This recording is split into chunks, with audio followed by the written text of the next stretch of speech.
What's up, everybody, and welcome to my AEW review. A lot of things going on in the show tonight. Tag Team Appreciation Night this is for AEW, and a lot of matches going on in this show, a lot of tag team matches, I should say, but some other important stuff going on also when it comes to this show.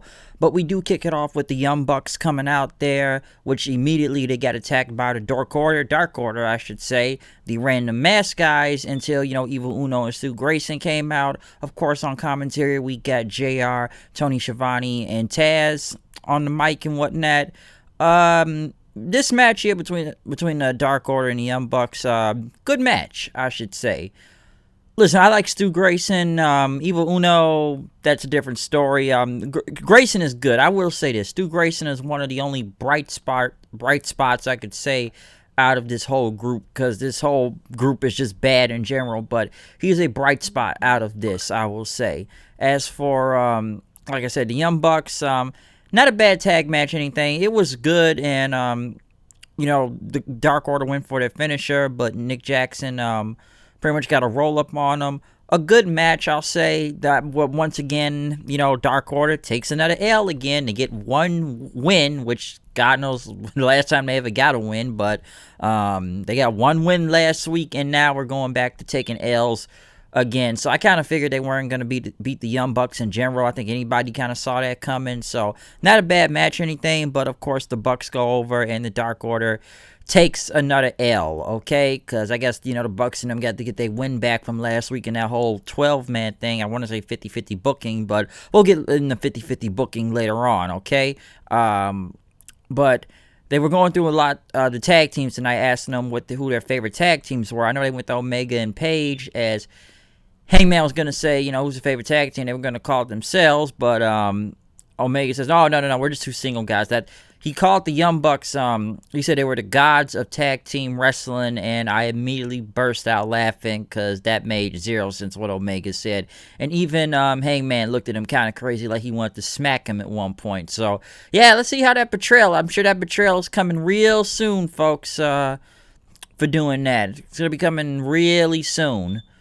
But next, though, we got MJF, who was getting ready to come out and make his entrance, which this is a good note to see from his entrance right here, because, he's talking to his staffer, Nina, and everything, and when he's coming out to do his entrance, if you go back, and this is like a good kind of a callback, go back to when MJF, before he was really ever something, go back a few years ago, like what, 2016, maybe 17 I was, go back to one of the NXT takeovers, I believe it was Samoa Joe versus Shinsuke Nakamura. I think it was TakeOver. Which TakeOver was that? I don't know if it was Brooklyn 2 or 3 over that. I think it was 2016, but if you go back when Samoa Joe was making his entrance and he was NXT champion at the time, MJF was right there, and Joe had pushed him, and that's what MJF did right here. He basically pushed this random guy, kind of how like he was pushed back then, a few years ago, before anybody knew who he was. He was just some security dude at that takeover at the time. So I thought that was an interesting callback, because that was immediately what I thought. Like, Samoa Joe pushed MJF back then. Now MJF is kind of doing the same thing, pushing this guy. But as he came out with his whole staff and everything, came out to talk about the polls and whatnot, about how it's 500% to 1, and talked about that this company needs a leader and whatnot, and that, John Moxley's a dictator and whatnot, and, pretty much talked about he's absent right now, and that he's afraid of him. And MJF said that's understandable, because, he's been swimming you're swimming in uncharted territory with someone that's got a lot of talent, and that John Moxley just wants to come out here and brawl, or not even wrestling anything or whatnot. And he says the only time he wrestles is when someone is like looking comfortably, looking up at the lights.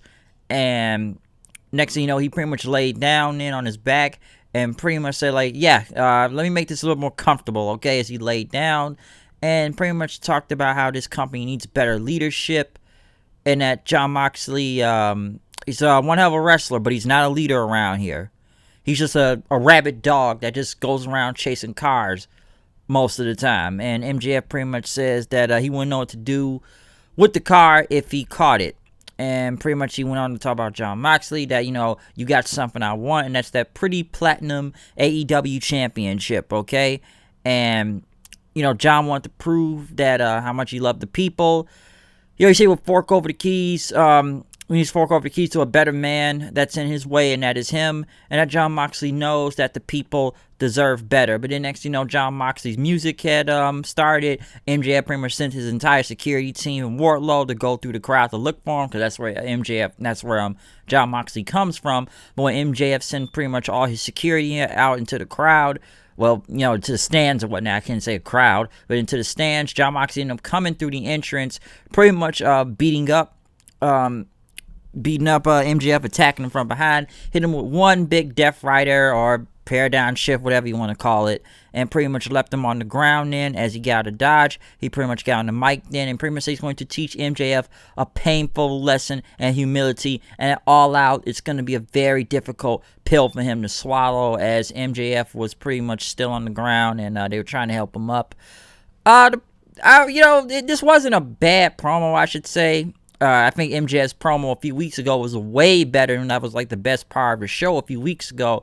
This week was, it was okay this time. It wasn't bad promo, I thought the one he did a couple weeks ago was way better, and I thought that was masterful.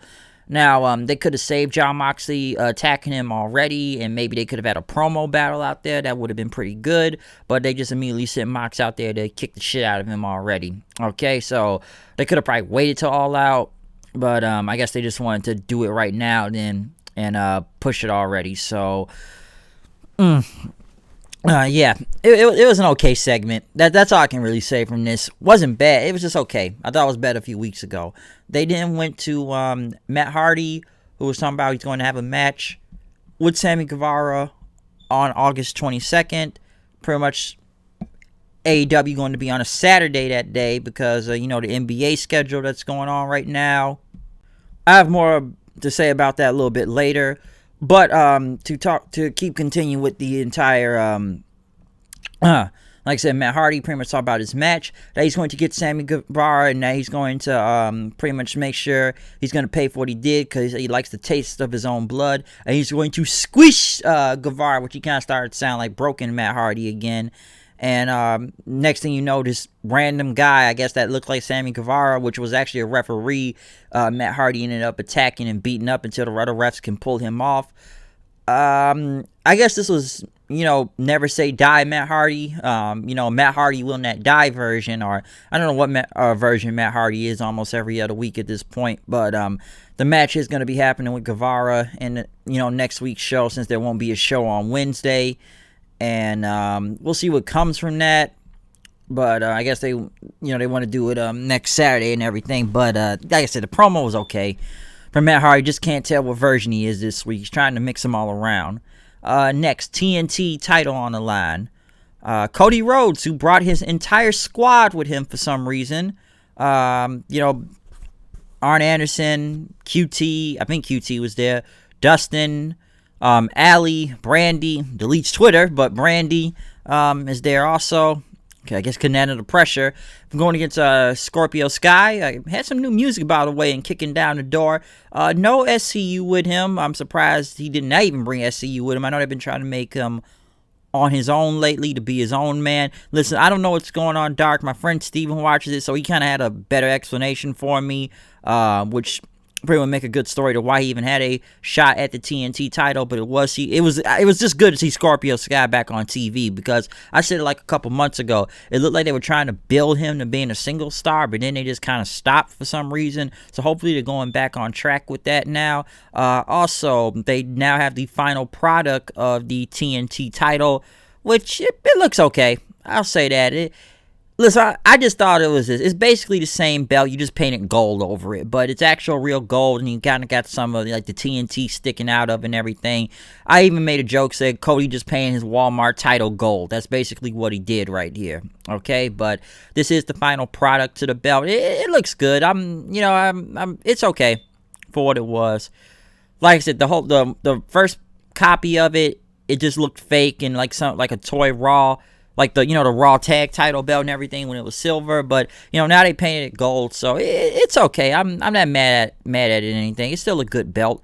The referee for this match, Mike Chioda, the referee. So he's making his AEW debut. I guess he signed with AEW since the WWE let him go a couple months ago, which good for AEW. Good on them for picking up Mike Chioda. Good to see that he's got a job somewhere, because honestly, he really shouldn't have been fired from the WWE when when they released all those guys a few months ago and everything. Don't get me wrong, some of those firings were justifiable and some of those guys had to go, but for as long as Mike Chioda had worked in the WWE, he should have never been released. So good on AEW for picking him up, and now I believe he's an official referee. I'm assuming he signs, but I think he's an official referee now for AEW. But other than going through the whole ring introductions, which Cody is now the Prince of Wrestling now for some reason.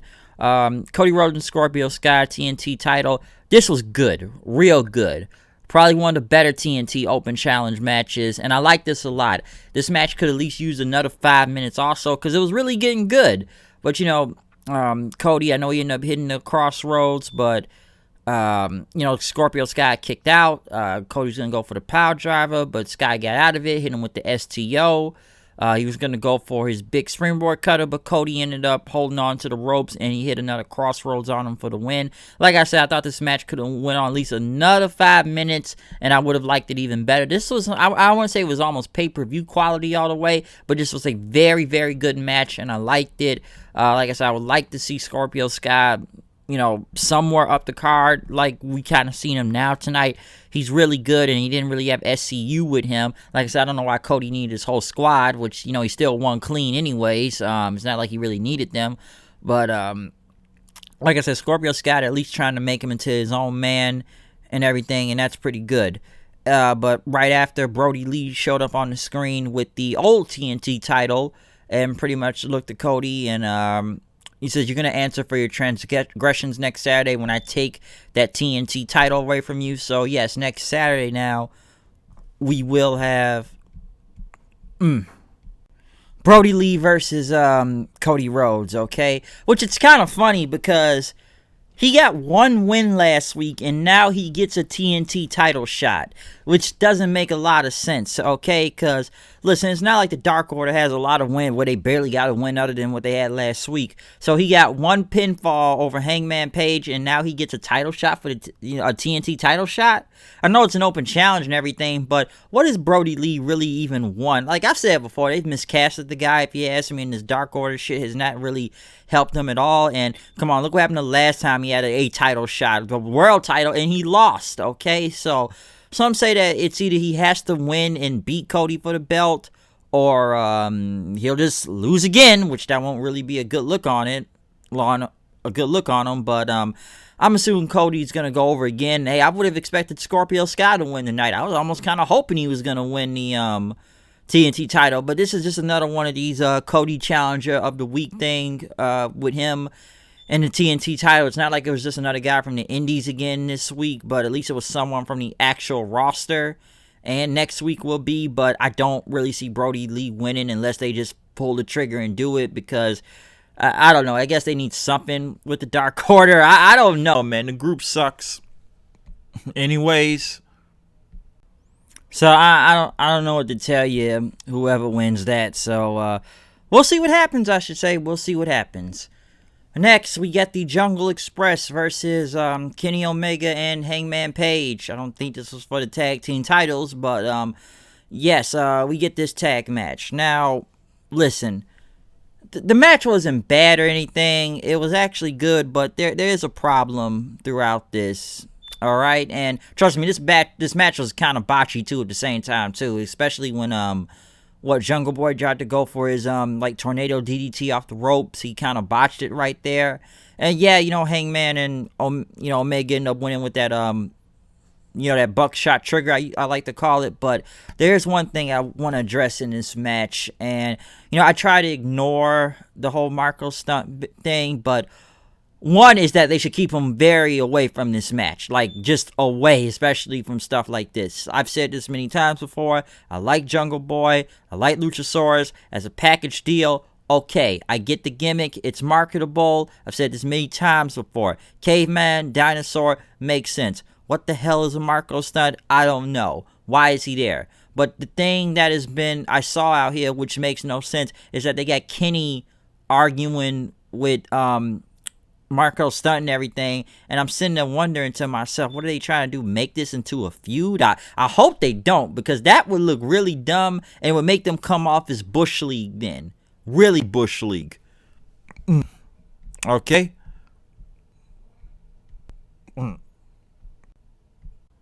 Okay, so I don't need to see a match. I hope it's not a match, because I kept looking, and why do they have Kenny Omega trying to go against Marco Stunt? I'm like, don't even make that a match. Don't even try to make it to a feud. Don't make it into anything, okay? Because it would make zero sense if you even put those two in a match. I think it didn't make sense like a few weeks ago when they had that 6-man tag. It's like some would say, this is the same guy that went against Okada and all those other guys in New Japan and going for the damn IWGP Championship, but you facing some 5'4" midget motherfuckers out here. What kind of stuff is that? That don't make no sense. That don't make no sense. That's some bullshit if they even do something like that. So I just wanted to address that, because I don't need to see Kenny Omega versus Marco Stunt. God forbid if this guy even pins Kenny Omega, I wouldn't even take him serious, even any more serious at this point in time. But yeah, don't make that to a match. That was a problem I had throughout this entire tag match. So I don't need to see a feud from that, or just even him involved in this match in general, okay? But yeah, Hangman, Kenny, they won. Like I said, the match was good, but it was still really botchy throughout half the times also. Next, I would probably say the best thing out of this entire show tonight was FTR and the Young Bucks are back out there with the Rock and Roll Express, Arn Anderson, and Tully Blanchard. So yeah, you got some of the Four Horsemen and the Rock and Roll Express out there, as the Bucks were thanking the Rock and Roll Express for creating this style of wrestling that they use to this day, and talked about other people in the business, and you guys been here for a very long time, and you created this environment for wrestling to thrive. Next, FTR started talking. Then Dax, as he thanked, Anderson and Tully for allowing him to travel for the past 7 years with his best friend right here to raise his family, raise his family and everything. And he thanks them, just to be in the same ring with them and whatnot. As even Ricky Morton pretty much, he thanked everyone for the celebration, everything. He started putting the Young Bucks over, saying they have taken tag team wrestling to a different level, that they've been the kings of tag team wrestling, he said, for the past 15 years. That's going a little bit too far right there, but pretty much says he reminded them of a team from another era, and then pretty much point to themselves. I wouldn't really compare the Rock and Roll Express to the Young Bucks. I heard that not that long ago. What was it? Meltzer said some stupid shit like that. So I would compare the Bucks to the Hardys. I've already said that for the past few years, but compared to the Rock and Roll, I don't know about that. But Arn Anderson, he got on the mic then and pretty much congratulating the Rock and Roll Express. You guys are still here. You guys are still competing and everything, and the Bucks and whatnot. But he said that he may ruffle some feathers right here, but he said that FTR are the best tag team in the world. Tully pretty much got on the mic and got pissed and said that Tom Brady is the best quarterback, because he has the most rings, and neither of these teams here ain't got no AEW titles on them, okay? And basically, Tully, I guess, at least someone has a memory here in this ring and says, listen, I got a problem with you. Ever since what happened last year at All Out during Labor Day weekend, I was actually there at that event at All Out, and pretty much you wanted to get in my business and take out my guy during that match with Cody Rhodes. Yeah, we got a problem right here, okay? Sean Spears started walking out, and Arn Anderson pretty much says, yeah, I'm a grown-ass man, and I don't have, nobody gives me permission to do anything, because he was wearing that whole Nightmare logo on him then. So once he saw Spears, he started going for him. Well, pretty much him and Tully pretty much started pushing each other then. And I think Ricky Morton, he Tully slapped Ricky Morton in. Next thing you know, they were trying to calm everything down, back up everybody then. They ended up knocking Dax to the ground, which he hurt his knee again. And then next thing you know, as everybody was out the ring, Cash had helped them up. And then next thing you know, they beat up the Rock and Roll Express and they give Ricky Morton a spike power driver. Some were actually surprised that he took that power driver. But hey, the Rock and Roll Express, they're still in the ring. They're still competing if you haven't seen NWA. But yeah, they still compete to this day. And yeah, they're still taking bumps out here. So yeah, Ricky Morton, he took a spike power driver out here. Pretty deadly, I should say. So best segment out of the entire night, in my opinion, out of this entire show. Okay, that was good, real good. So yeah, FTR got to dodge once the Bucks came back in, and you know, Hangman Omega came back out there also to pretty much make the save. So really great segment, liked it a lot. And like I said, Tully, at least he had a memory and didn't just stand there and just start, you know, thanking everybody about tag team wrestling. Hey man, I got a problem with Arn Anderson. Why am I in the same ring with him? Okay. They had LAX there pretty much take all of Best Friend's clothes and pretty much throw bleach on him and pour him in a shower with water, which we're still arguing about this van, which is not about the van, but I don't need to. I know it's going to be a match, but I don't need to see Santana and Ortiz take another L to the Best Friends. I really don't, so hopefully they don't take another L to them. Next, they went back to Mike Chioda as Chris Jericho was talking to him. Talking to him, pretty much said, so, you know, Mike Chioda's going to be refereeing that match tonight for Jericho. Basically telling him that, you know, you want a permanent job here. I suggest you help me out in my match tonight. So they're basically saying, I helped you save your job many years ago when they, you know, worked together before. I don't really remember that in the WWE or anything, I guess, in regards to Jericho and Mike Chioda. I know they worked in the same company before, but don't know what history they have together unless it was something that wasn't on TV, so I didn't know where that was going. Next, they had Hikaru Shida go against Heather Monroe. And a lot of this was bad right here. And I'm going to start off. So, basically, I've said this many times before. The worst thing on the show every week is damn near the women, okay? So, you get the champion finally back on TV in a match. Have a glorified squash match for like 2 minutes against this random scrub. And then you did like, what, a 10-second interview of her saying, bring it on?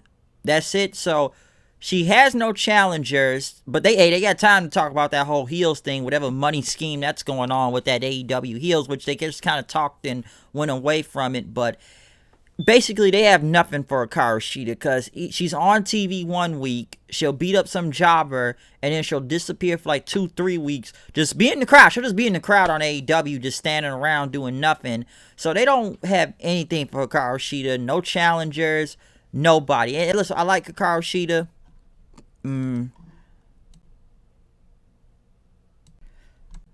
She's great in the ring and probably one of the best workers you got there, but they got nothing for her.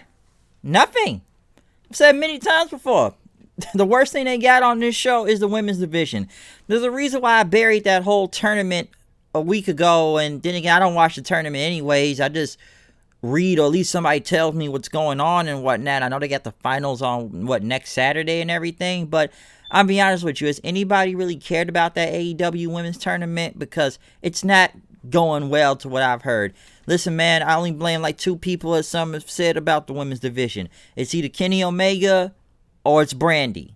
Okay? They can't book the shit well. They really can't. You can't even book the champion right now in anything. Like I said before, Britt Baker gets more TV time and segments than the champion is even on TV. That tells you something right there. And then when you get the champion, you have her in a 2-minute match. No challengers, no story, nothing. Just bring it on. When's that challenger gonna come? I don't know.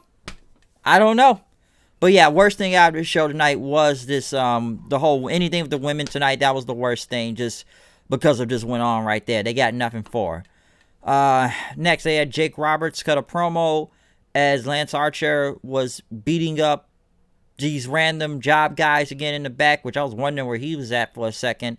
And then Archer said, did you tell him yet? And Jake said no. Lance Archer ripped off his shirt, and on his back it says, "Everybody dies." Hopefully they find something for Lance Archer soon, because there's another one they ain't got nothing for. And then the main event, we got Chris Jericho, Orange Cassidy for this $7,000 jacket, which has had to be paid for. You know, some people actually thought this match wasn't going to happen, okay? Because I know what happened over the weekend with Chris Jericho, and I was almost surprised. Listen, I don't know if this show is taped or how long it was taped ago. I don't know if it was live or taped early in the day. Because, listen, the whole story is what Jericho has been performing with Fozzy lately. And I guess he performed for that biker thing. And was it Strutter, I think it's called. And I think it's in South Dakota. Basically, it was some big biker event. And I know it's been on the news. And it was no social distancing and no mask. Hopefully Jericho's band did take the safety precautions. But at the same time, I don't think it is the best move to do that.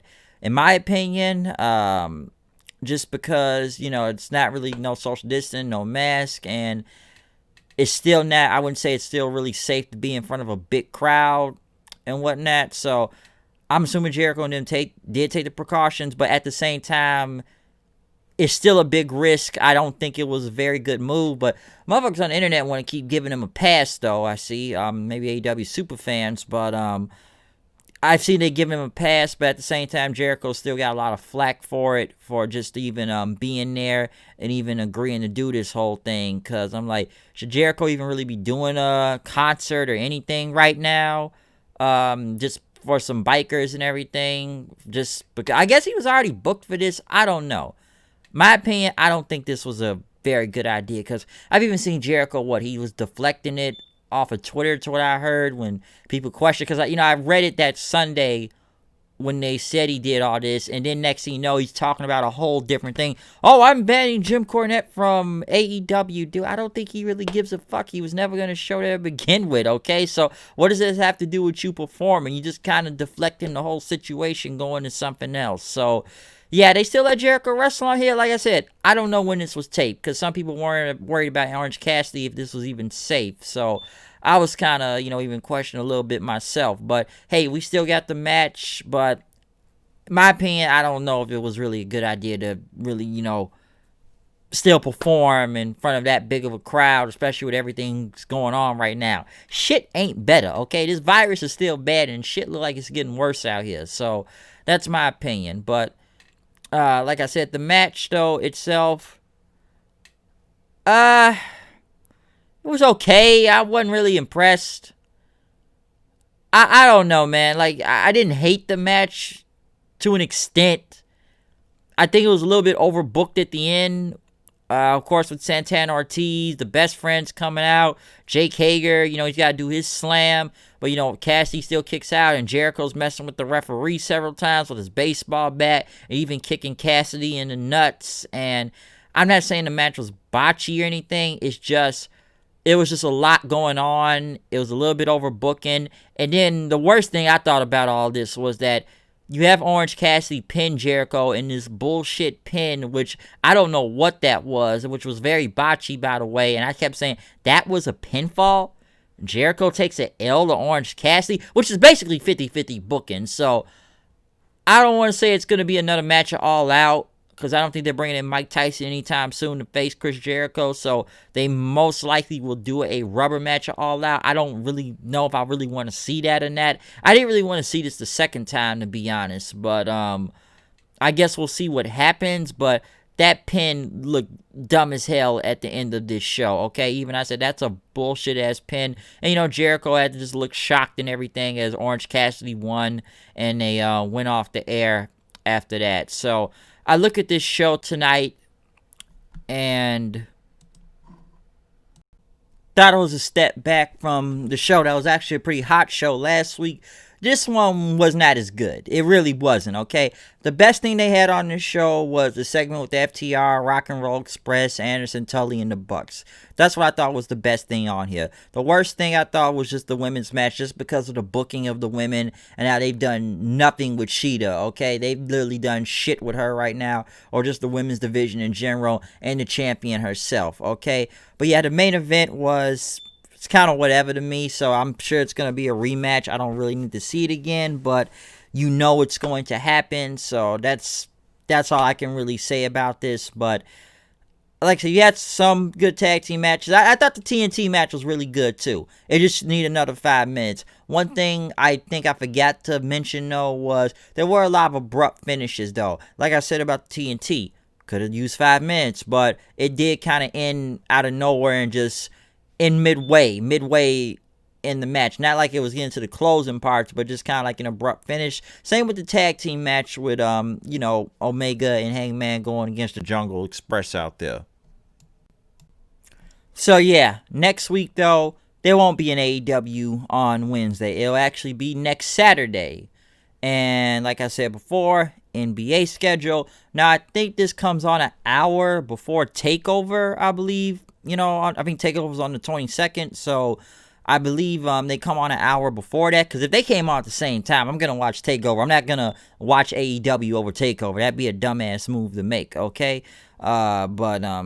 yeah, I think they come on an hour before it, so it may play during the same time as TakeOver, so I'll probably just catch the first hour of the show and we'll go on from there. But it's going to be a lot of wrestling shows next week, and I'll go over that another time when that weekend comes. But, yeah, that's what I have to say about AEW tonight and whatnot, especially going into next week's show. Will be on a Saturday next week, okay? So other than that, follow me on Twitter at Hooded9890. Comment, subscribe, tell me what you thought about this show in general, and what do you think about AEW being on Saturday next week, and just what do you think about a lot of things that happened on tonight's show, from the main event, or Tag Team Appreciation Night, or just the TNT title with the finished product, or just the bad booking of the women's division, or anything of this show you thought about, okay? So other than that, I'm out of here. I'll see you guys later. Watch out for my NXT review. Peace out.